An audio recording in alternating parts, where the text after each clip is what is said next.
Hello, welcome to your podcast with Universal Sound Academy. Another phrasal expression: bark up the wrong tree. Bark up the wrong tree.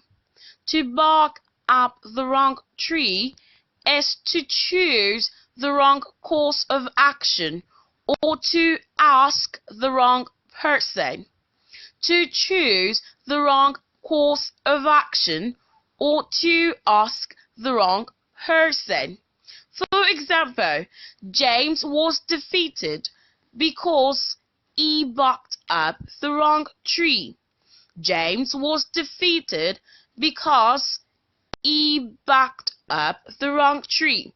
It means James was defeated because he asked the wrong person, or he was defeated because he chose the wrong course of action. Thank you.